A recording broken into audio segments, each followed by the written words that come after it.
Hi everyone, it's Gavin J, the best thing since social media. And you listen to Therapy Suite right here on UK Health Radio, the world's number one talk health radio. Today, I'll welcome back Dorian Payne, Managing Director from Castell's Group. He's an extremely successful property developer. We'll be discussing about the pressures of property and how to manage mental well-being. Dorian, thank you so much for coming back to the show. How are you doing?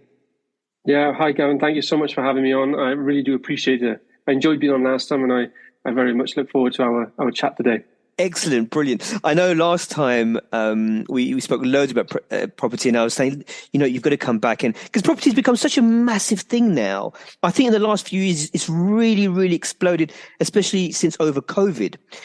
People looking to do more strategies, escape the 9 to 5. So they try different, what they can do to bring in income, HMO, service accommodation, and deal sourcing, and all the rest of it. Anyone out there that knows about property will know what I've just said, but we'll break it down a bit more during this presentation. But Dorian, look, remind us a bit about your background and how you got to where you are today.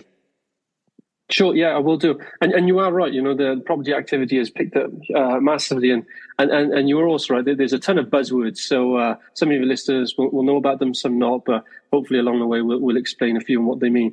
And just to give the listeners a bit of a background history about myself. So my name is Dorian Payne. I'm the managing director of Castell Group, which is a property development company based in South Wales that specialises in building high quality and highly sustainable, social, affordable, and disabled adapted homes. We're a land-led company, which means we focus on finding land opportunities and taking it through the planning system rather than tendering like a traditional contractor. So we are very much a developer. And luckily, fortunately, we've scaled significantly over the past few years. It's been very challenging, which we'll talk about. But there's a huge social housing crisis. And there really is. There's over 70,000 households on the waiting list in Wales alone, and over 1 million in England. So, there's and it's growing. It's growing. So it's a big problem. Yeah, and absolutely. I work in local authority, so I know, and you can never get enough housing, and some local authorities have to rehouse people out of borough because in some boroughs they just haven't got the space for it, as you might have heard yourself from a lot of the areas that you operate in, and you're right, and it's an aging population as well, so people are living longer, which is brilliant, but then obviously people need somewhere to live, Definitely. And that's when you get your supported living, sheltered accommodation, and that, those kind of, which you're very well familiar with. So yeah, basically, the types of pressures you deal with running a property business. Talk to us a bit about that, because I know the last time you spoke to us about it as well. But has anything changed? Has there been changes since then? Is there a different type of pressure now, or is it still the same? Yeah. So it's a funny. So I set my first business up when I was 16, as I left school, which was a letting agency that, and we predominantly did social housing as well. So I've been in the sector for quite a while. And, I've been experiencing in all sorts of types of tenants, whether it be homeless, asylum, unfortunately, those suffering from domestic abuse and emergency housing, and you're just standard social housing tenants as well. But from a business owner's point of view and the pressures involved, I've had significant pressure ever since I was I was 16, which feels like a long time ago. But fast forward today. Because I could go on for hours about all the different types of pressures. But fast forward to today, what's changed since we last spoken? Really, it's just the intensity. So more than ever, I've found the world is moving at a rapid pace. And there's so many things being thrown at you. And because of social media and digital media, anything that comes out, so any new potential legislation or any potential problem, ricochets around the world within a minute. It's so you're constantly being bombarded with potential things coming up, the threat of recession, the threat of COVID returning, the constant reminder of the cost of living and inflation rising, and all this uncertainty all the time, that it subconsciously puts a huge pressure on what already is a very pressured industry. So yeah, I'm noticing that a lot more, if that answers the question. Yep. And it's a nice summary that you did for us there. Do you know what? I want to ask you specifically about something, because there's a lot of things that have changed in terms of costings, and that's material. Now we know you do, obviously. Yeah, Dorian, I had to bring this up, right? So basically, look, you build from the ground up, and that's different, obviously, from and I think whether you're doing a refurb on a property or building the ground up, everyone's felt the pinch of the materials going up. How has that affected the business? Yeah, so this is one of the downsides of social housing and operating. So for those that don't know, when you're doing a social housing development, typically what was the industry standard was entering into fixed price contracts. So you'd enter into a contract to deliver, whether it be 10 apartments or 15 houses or whatever it might be, at a fixed price for that term. And that's exactly what we was doing. But the construction cost inflation alone has obviously skyrocketed, but construction materials absolutely blew up to unprecedented levels where it was just never seen in my lifetime anyway. And we probably will never see it again. And it just all happened so fast. And you know what the government is like? They are reactive and a bit slow because they obviously, when you break it down, it is a huge organization itself. So they were slow to respond to that, and we face as well huge pressures of everything that we price for just increased by 25% in terms of on average price wise. And social housing does not make 25% margin, far from it. The one reason people do it is because you've got a guaranteed exit with a government backed organization, so you work on lower margins. However, when all those costs ramped up, pretty much every construction company in social housing either lost their margin and went into loss making, and it became extremely difficult. And that's why you've seen so many of them, unfortunately, go out of business. And yeah, it's been really challenging. One of the biggest challenges by far. Absolutely. I was hearing like plasterboard went up 3 times or something unbelievable. Yeah, timber went up over 100%. Steel went up over 200%. It's you just would never have priced that in, It's crazy because obviously when you're looking into a new development, a property, all the rest of it, the figures needs to add up. The deal needs to stack up, as they say. And if you're getting such increases in material, it closes that margin. And as we know with lenders, you need to achieve 20 to 25% profit. So it really did kind of affect, I heard from other people, it did affect the market. But don't get me wrong, there's opportunities still. I know that. We all know that. There's always going to be opportunities. But then we also have the issue with interest rates. Yeah. Has that affected the business in any way at all? So yes and no. And it's an interesting, like I said, it's kind of been like hit from all angles, really. For us, we've geared up the business to creatively secure land, if that makes sense. So we do most of our land deals on option agreements, which for those that don't know, that means we have the option, is a legal contract where we have the option to buy the land within a given time frame at a given price, or we'll do a conditional contract, or we'll do a promotion agreement. And basically those 3 agreements allow us to have legal control to an agreed extent of the land over a period of time without actually buying it and raising finance to buy it. Now, so therefore and then once we sell it to a housing association, they now fund us in monthly stages to build it out. When we first started, we was funding everything using a combination of investors and banks. Now, if we were still doing that today, on top of the material cost increase, it would just be insane. So, it wouldn't be possible really. So, luckily, the housing associations fund us now monthly, which does help. But that being said, the risk that we have now is we don't have a plan B if the deal doesn't work for a housing association anymore, because the market is as we speak today, the market is cooling a bit. So that's another conversation, and that's really a lot of that's down to mortgage interest shooting up and making the monthly repayments obviously either not affordable or just not desirable for the mass market anymore. So people are being a lot more cautious. So whilst it hasn't had a direct impact in terms of our financing costs, what it's done is it brought a new risk into play when you look at deals where we have one exit strategy and everybody tells you about in property, you've got to have multiple exit strategies. You've got to have, So we've got to be very careful. Hence why trying to secure those land deals as creatively and flexibly as we can in case it doesn't work out. So that was a roundabout way of answering the question, because it's quite a complex relationship between everything. It does all connect, and you close one risk and another door opens. So, yeah. No, absolutely. And you're right. I mean, with that one property exit method, the building needs to be built in a certain way for your customer, basically, as in housing association.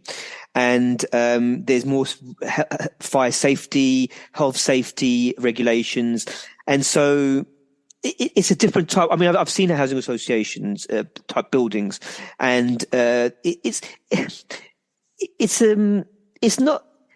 It's still, you know, like a property you can live in accommodation wise, like any other property, but there are differences, and you know, shared space, communal areas.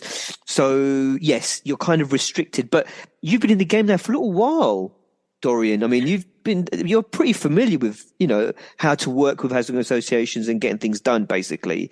So, you know.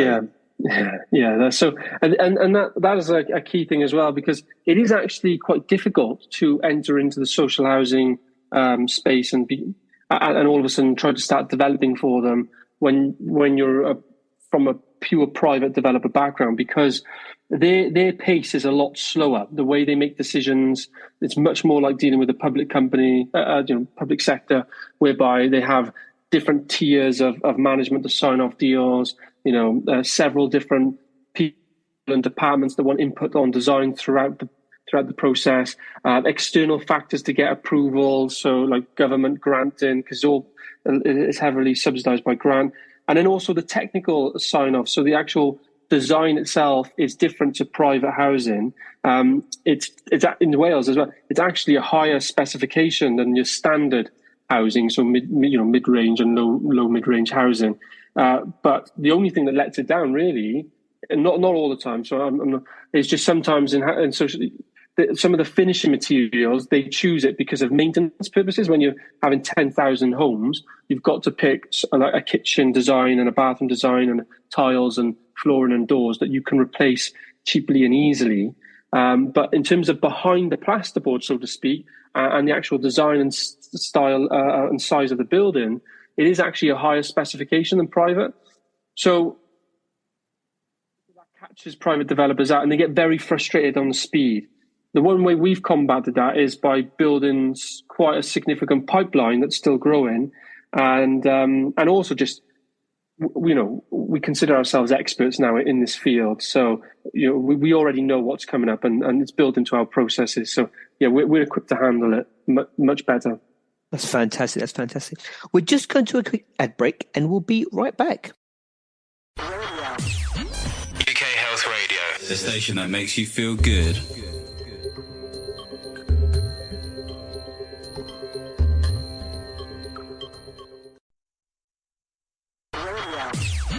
UK Health Radio, the station that makes you feel good.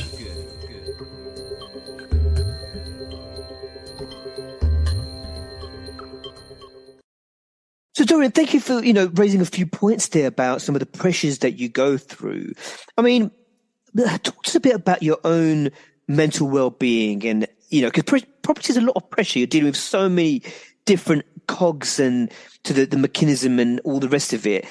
There's just so much, you know, because I mean, how do you deal with that? And you are right. It is a high pressure. So property development, property in general, when you look at it, is a highly capital intensive business.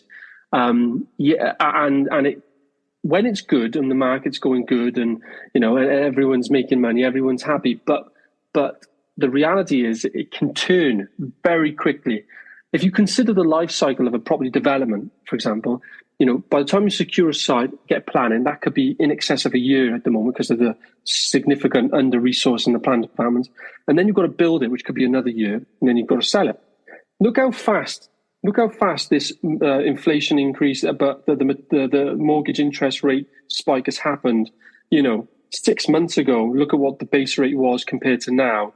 Look how fast that's changed. And if you were your exit strategy could be absolutely obliterated in the time of you building, which is happening right now to private developers. I've heard, and if you're not equipped for that, or you can't, you know, it adds a significant amount of pressure on top of, like I've already said, it's quite a highly pressurized industry.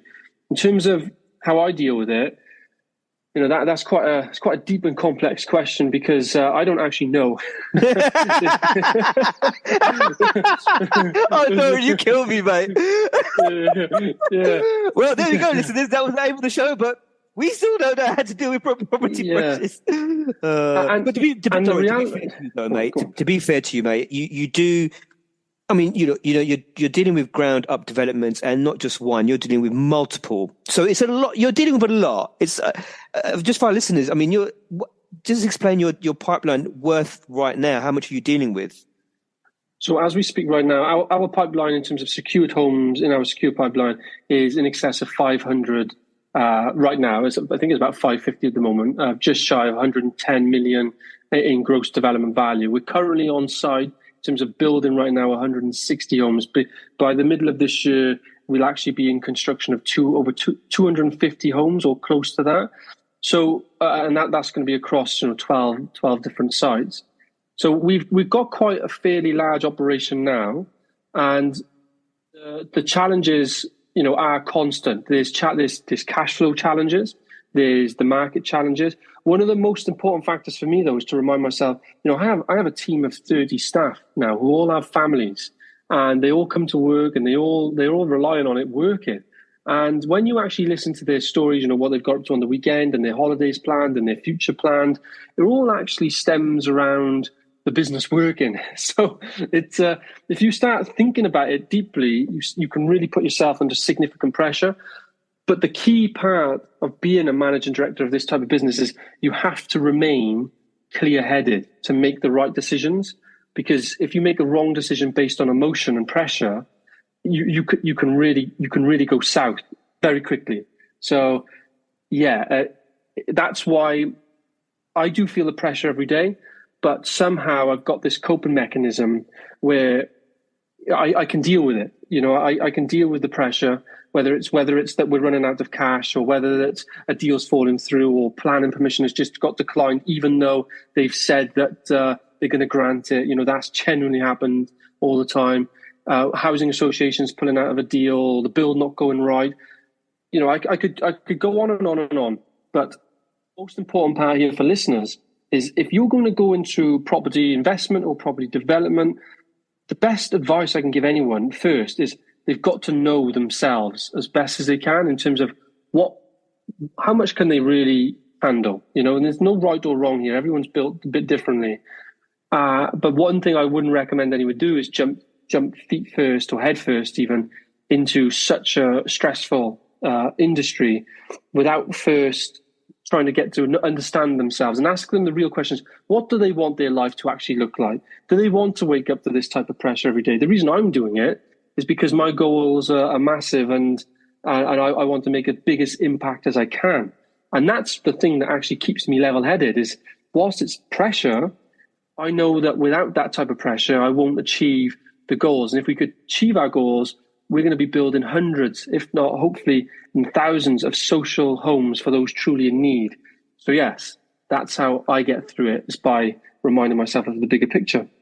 Which is fantastic. Do you go gym, or do you any kind of exercise, or do you watch your diet? Did you find these things help?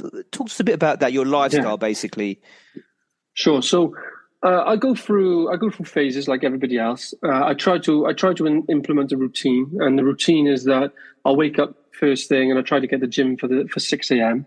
and I'll try to do I try to go to the gym at least 3, ideally 4 times a week, and I'll do 45 minutes to an hour, something like that, and then I'll come to the office, and I'll be in the office then and meeting throughout the day, and I go home, and I try to put my kids to bed every night if I can. And then in the evening, then when I've got some time for myself, which is an average 2 to 3 hours a night for myself, there's a couple of hobbies I do. So I like to play a bit of chess. I like to play piano, and I do a lot of reading and audio book listening throughout the day in the gym and sometimes at home as well. And then the only other thing I do is I'm currently learning to fly, which is not really an evening thing, but it's more of a one day every other week type of situation. And I've just finished my master's degree, so that was some self-development I was doing. But yeah, unfortunately, I'm the type of character that between Monday and Friday, I like to fill those extra hours with something that I feel is still productive, but is building a different type of skill. And then, that's what I do. It sounds like you've got that kind of personality which like actually thrives under pressure. I don't know. It's like, I think that's right. I think you need it. I think if you didn't have it, you wouldn't know what to do with yourself, mate. I'll be honest with you. You are right, and I mean, I literally have my, I put my hand on my heart when I say this. I am actually quite envious of those that can just chill out. But the problem I have is the minute I wake up to the minute I go to sleep, my mind is having a constant argument with itself. I have probably about 3 different people talking to me at once, so it gets a bit chaotic. I've got to be careful what I'm saying here because I'll have no, but no, this and it's right. So like I do thrive under pressure, and I want to constantly take that next step forward myself. But others don't have to do that. That is not the definition of success, and I need to make that crystal clear. It's I'm probably damaging my body doing that, but I struggle. I really do struggle. Not having a task that is kind of unachievable. Mastering piano is unachievable really for me. Mastering chess is unachievable. So whenever I'm doing those things, I can never complete it. I've always got to come back to it and finish it. So, but I'm getting a little bit closer every time. And that's the main thing. Have you like your peers or colleagues, how do they handle property pressure? Have you spoken to other people about, what do they do, or notice what they do? Do people have different methods? Yeah, and that is it. And to be honest with you, a lot of people's stress, believe it or not, comes from comparing themselves to others. And that is really challenging in today's world of social media. Even if people think that they don't do it, subconsciously they probably do. And all you have to do is log on, and somebody's done a post about their successful deal they've done with no money that's making them now, a few grand a month. It's life-changing figures for most of the listeners listening. And they just think, and then straight away they think, oh my God, why can't I do that? Why haven't I been able to do that? Why is it not working for me? And straight away they put themselves in a highly pressured mental zone, which is really toxic. Because what they're not doing is actually sitting down, having a plan of what they want from their own life in their own time frame, and understanding that actually, compared to 98% of the rest of the population, that is successful. And that is one of the curses of the digital media we're in today. Dorian, you know what? You knocked the nail on the head. I've done a few shows, and this has come across a good few times. And I remember there was some research done a number of years ago. I think it was to do with Facebook, before Instagram became so popular, and other platforms as well. But it kind of went into how people look at other people on Facebook, and they see how well they're doing, and then they start comparing themselves. Then they start feeling low and depressed. And I've known people that come off Facebook, and some people come off social media, because they would tell me generally that it was not doing them any good. They'd keep on seeing this. They're thinking about their life. They're doing comparisons, and it's very common. A lot of people do that. Especially the youngsters. They do. And some people believe that they overcome that by every time they see a post like that that's a positive post, they say, things like, I don't believe it, or it's lying, or it's only the positive stuff. But what they're actually doing there is they're putting negativity in their own system still, because they're creating a negative persona about success, that just to try to make themselves mask what's actually happening.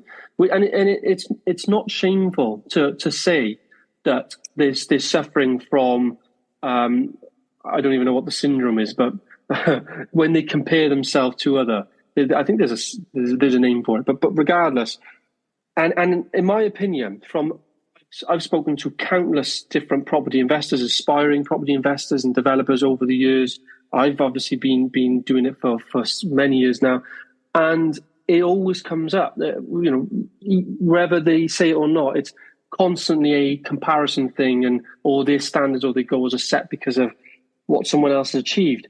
But if they go out on their own terms in business or property with their own goals, and it's, they're really happy and content with their goals, they will feel a lot happier along the way, and also deal with the pressures. Because you'll find it time and time again that people become extremely overworked, overpressured. It's because they're in a high pressure zone, but what they're not actually following their own individual passion and goal and desire. And that's one of the other thing that gets me through all of the pressures, because definitely now, I'm following my own path, the one that I've set out, the one that I want to follow. So every day when it becomes extremely difficult, it's okay, because actually it's something I really want. Does that make sense? Yes, it makes 100% sense. I think it's about you finding, people call it their calling, what they were meant to do. You find a reason to get up in the morning and drive. I know obviously there's family and friends and all the rest of it, but you're a high achiever. You expect a lot from yourself. I think you put extra pressure on yourself. Maybe you need that pressure, maybe you don't. I don't know. But I think it's what drives you. You're your own kind of worst enemy, aren't you, Dorian? Well, I honestly, I just had a tennis lesson, and you do tennis as well. Well, no, because I try to incorporate part of my workout as part of the gym session. So one of the days a week I'll have a tennis lesson, and my tennis coach is saying to me, "Why are you beating yourself up? Well, you've just picked up tennis, and why you're trying to run before you can walk. Why are you beating yourself up for?" When you've just literally picked up a tennis racket and you want to be good. And that's the thing, I'm playing and I'm terrible. And I hate it that I'm terrible. And I get really frustrated with myself. But part of me will just want to stay there all day. And just, that's just who I am. Yeah, it's just, it's a blessing and a curse though. It is. Absolutely. Yeah, absolutely. And, I think you're still finding your place where you can basically happily deal with everything coming at you, because there's a lot, you're dealing with a lot. The way you go through in a day, I don't even want to know. There's a million things coming at you. You're responsible for people's lives, really. You've got a lot of responsibility in terms of providing housing for local authorities, etc. And there's going to be people living in those homes. And I know you like to do high quality work. So basically you want to provide really nice and good homes for people as well. So there's a million things, apart from the actual business itself, which is a trillion things anyway. There's these outer factors, and then you put a lot on yourself. And I get it 100%. I'm not going to be able to explain this, what you kind of go through. And I think you're going through a stage at the moment where you're still finding your happy medium, where you're still high achieving, but at the same time you're completely comfortable. I think a lot of people that talk to you probably don't know how you do it, if I'm going to be quite frank, because I do get that a lot, and this is one of the other negatives is that the type of character I am, because I can alienate people quite quickly, because it's just it's difficult. It's difficult to explain, and like my wife. I don't know how my wife puts up with me. I'm incredibly lucky with my wonderful wife, because without her, as you know, she looks after the kids and me really as well. But it's taken us a little while for us to work out each other. And with myself, it's the Christmas. I was really struggling because things shut down. And by the 30th, I promised I wouldn't do any work over the Christmas week, and I ended up catching myself doing circles in my kitchen, just walking around. It's. But like I say though, I want to make this clear to the listeners.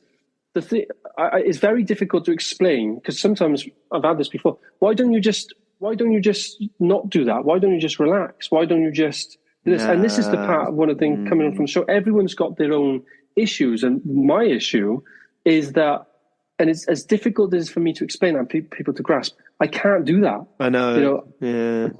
It really goes nuts in my brain when that happens. I just can't do it. That's not you. That's just not you. To be honest with you, Dorian, this is you, and this is just the way it's going to be. I know I know it sounds really kind of like oh, okay, there's no cure to this or treatment. Well, it's your psyche. I think it's in your DNA. I think you were born like this because you've been from a young age. My understanding is from a young age you've been like this, and I'm sure you were inspired by other people out there. That's why you became, you went into business so young and that kind of thing. Yeah, it definitely. It's like I said, for me, it's. I've always been kind of in business. In school, I was doing bits, but since definitely from the age of 16, I had a business whilst I was studying accountancy. I had a business whilst I was going to university to finish accountancy, whilst I was studying for my other exams, and all up to date. And building this business and building a fantastic team. But nowadays the team do most of the operational work and help me with the stress. So the other important thing I must remember to say is that dealing with pressure is all about having a good team around you, people you can rely on and lean on, because without that, it doesn't matter who you are, things are about to crumble. So one of my favorite things is when a crisis or a problem comes up, I'm lucky now. I can get up and I can walk into one of the rooms of one of my key members of staff, and I can talk about the problems, and I can say, right, what are we going to do? What do you think we should do? And we can bounce back and forth. And then it turns into more of a game of solving the problem together as a team. And it does change. It does really change how it all works, in my opinion. I think also you mentioned your wife, and it sounds like she helps with stress and that kind of thing as well. Because she looks, as you mentioned, she looks after the children, but also she's there for you as well. She's definitely if you could imagine really a calming, natured, family-oriented person. So after I go home with all the stress and it stays with me in the house. I don't leave her at the door. Like I said, my brain doesn't switch off, but she's calm. She's calm and doesn't expect too much of me and doesn't try to put too much pressure on me. She makes me do a lot of the family stuff that I would inherently, and this is me just being honest, not want to do and not put on my list of things to do. So we do have. She does fight against me, but only for the greater good. Stuff like going to my son's football match. I know this sounds bad, but I don't instinctively want to do that. It's not part of my just nature to go and do that. I find it difficult to leave my work to go to do that, especially because they have it at like 5 o'clock and things are still going on.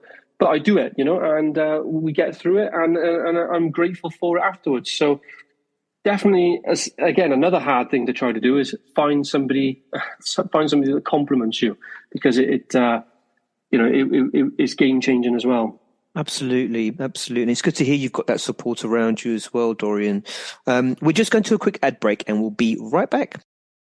UK Health Radio, the station that makes you feel good.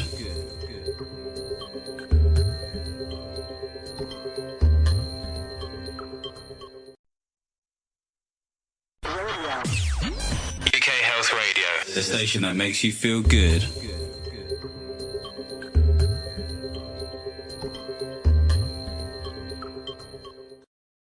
So, Dorian, your mum and dad, they were also involved with property. Do you still have a chat with them about property to help as well, basically around, because you grew up kind of around property investments and that kind of thing. Yeah. So, and people like to turn to their mums and dads. I don't know if you do the same thing. Do you ever have a chat with them about what's going on and how things are going, and kind of maybe relieve some pressure from yourself? Yeah, so my parents were, they've done very well for themselves. They really have. So they started off as accidental landlords. They didn't get into, and they're still not in the property development game. They found what works for them, which is doing what we all know as the buy, refurbish, refinance strategy for single let houses. And they were just buying individual houses to do them up and keep them. And when I was in school, my brother and I used to go to work basically with my dad to do jobs. He also had a window factory. I hated working on site. I couldn't stand it. My brother loved it. That's what he does today. And I ended up then, I always joke, these hands were made for a notebook and a pen and a keyboard rather than a screwdriver and a chisel and a hammer. So, but I didn't like that. So So I started helping on the how they manage their properties. But both my parents, they're both dyslexic, and they both left school, so they did extremely well. So they were doing things a really old-fashioned way that just worked for them. And then I helped them then, because I then started doing letting agency training. I helped them then re-systemize their letting stuff, and I learned I became a finance broker whilst I was doing my own business. And I've basically, long story short, I took control of all the financial side of the portfolio to date, and I still do that today. I still look after all the financial side of the portfolio today. So any acquisitions, refinancing, the growth side of things, and and we've taken the portfolio now to a very good level for them, which is good. But in terms of the development situation, like I said, they didn't get involved in it. They're still not involved in development. It's not for them. So I haven't really turned to them for the development stuff, but the amount of things I've learned to do and not to do from them is incalculable, if that makes sense. I can't actually calculate everything that I have learned and absorbed from them over the years, which I'm incredibly grateful for. It's one of those opportunities life puts your way that I've kind of grabbed with both hands as well, and I've tried to take as much as I can and implement it throughout the business. But yeah, I hope that answers the question. No, absolutely. Are you thinking of writing a book, or are you working on something already? I actually wrote the book a couple of years ago. I've just not published it because my other issue is I'm hypercritical about myself. I don't know what I'm really hypercritical about myself. So I wrote the book about and then I've not published it because I always want to change it, because I don't like I always learning something new, and I don't want to publish something to find out later on that it wasn't right and it wasn't accurate. So the answer is I probably will, maybe not yet. I still feel like I've not achieved what I need to achieve to be in a position to be writing a book and things like that. But I need to achieve our phase 1 goal first, and then I probably will release something, but more along the educational route of development, more than likely.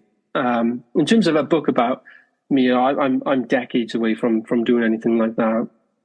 The book you're talking about in terms of development, etc. I mean, there's people out there that have written books which have done and achieved and done very well, but they haven't gone to that level where you've gone to.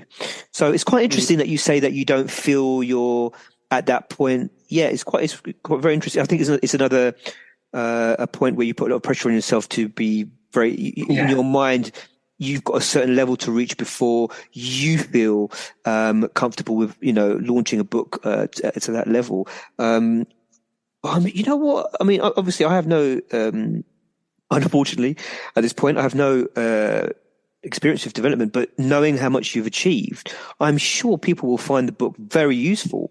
That want to get into developments and kind of go from there. So that's my little way of trying to push you, Dorian. Thank you. And you are right. Like I said, it is an issue that I've got to deal with myself. Is that could I write and publish a property development book from the whole development cycle for people who are just starting out, and it would probably be really beneficial for them? The answer is more than likely yes. It's just, again, for myself, I know all the problems that come up every day in this business, and I understand, that I'm still learning. Whilst we're building the amount of homes I've said and where we're going, I'm still learning every day. There's still problems, and it's just me being too hard on myself. That's all it is, and it's still something I'm working on, as we've said. Yeah, no, absolutely.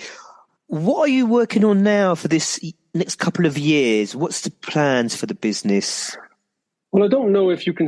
I know your listeners can't see me, but for those, we can actually see each other, and I don't know if you can see on that map at the back. Yeah. There's post-its all over that. Post-its all over, yeah. So that's the map of the UK and Ireland, and there's actually post-its all over it. So in terms of the grand master plan, it's quite a large, ambitious plan. Like I said, the way you're looking at there is a 15-year plan. So I've kind of got a model and business model set out for the next several years. Obviously, I've got to be flexible, but right now the focus is on being the best in our area, becoming the leading authority in terms of being a private land-led developer specialising in social, affordable and disabled adapted homes. And until the market starts to change and we need to pivot, that is going to be the key and core focus. Fantastic. Sorry, was you going to say something else there? I don't know. I just said just becoming the best. Absolutely, that's brilliant. Do you deliver training as well? So I used to. I did a very short stint of that, and I realised that in this phase of my career and life and how busy the business is, it's not something that I'm good at right now. I cannot be. Again, same thing. I launched a training model business because I basically developed these property development online course, right? That for the development process. And my problem was I was actually, when I was speaking with people about them buying the course to do it, I was actually selling them not to buy it. I was actually the worst salesman in the world because I didn't want anybody to buy the property development course without them fully understanding the risks associated with property development and the pressures involved. Because it is, you can literally go bankrupt in this business. You can lose your friends, you can lose your family, you can lose your mental health in this business. And it's not talked about enough. All that gets talked about is how much money you can make. But that is actually a small percentage of all the developers out there. Most developers actually have a really hard time, don't make much money, end up getting out of the game and going into something else because it's actually really hard. And that's what I was saying to people. And obviously when you say that, no one wants to buy off you. They just want to buy something that makes money. And that's fine, but the problem, I realized then that I don't want anybody buying or doing any training off me and it going wrong for them.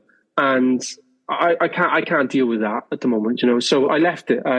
All I do now is provide free educational snippets on our social media channel, on our newsletter, and on YouTube videos, which we'll be doing a lot more of as well. But and I'm just asking the audience, ask me a question, anything you want. When I got time with my marketing team, we'll just put it together and we'll just put it out there. I don't want anything for it, and just build up a community really. And then if I ever decide to do anything more formally in the future, I'll just reach out back out to those, I suppose. Absolutely. I watched that training and it was brilliant. It was very insightful. It was very realistic. And I liked that a lot. I think I gave some feedback afterwards as well. I think I gave some feedback to yourself as well. And I thought, because I totally 100% agree with you. It's not something to be taken lightly. It's brilliant. To achieve being a developer is a brilliant thing. But absolutely, people need to understand, what it takes, what you have to consider, what are the challenges, what they might be. One of the skills of a developer, as we all know, is raising finance, because it can run out. Yeah. It can run out very, very quickly, as you know. Definitely. Without that skill, we wouldn't be here today. Unfortunately, that in the fortunate position that I've raised, millions and millions of pounds over the years, but equally, I've done developments that have lost money. I will openly tell people, look, I've done a development that has lost 6 figures. Imagine if that was your first development. Can you do that? If you raised money and then lost 6 figures, what are you going to do? And straight away, people will be like, I wouldn't be able to cover that. And again, I don't want to be too negative, because being a property developer is amazing. It's amazing business. It is needed. There are homes needed all across the country. All I'm saying is that gets into it, you do need to understand that a loss can materialize. And, as long as you're willing to fight tooth and nail to get through it, then that's fine. You are probably able to withstand the pressures of being a developer. But unless you ask yourself the real question, if you're going to go into development with only looking at the profit, it's not a good move. 100%. I think it's like with anything, isn't it? You can't, while it's whatever you do, it's good to be able to have an income, have money coming in, whatever it might be. Because, you need a roof over your head, food on the table, look after the family, all the rest of it.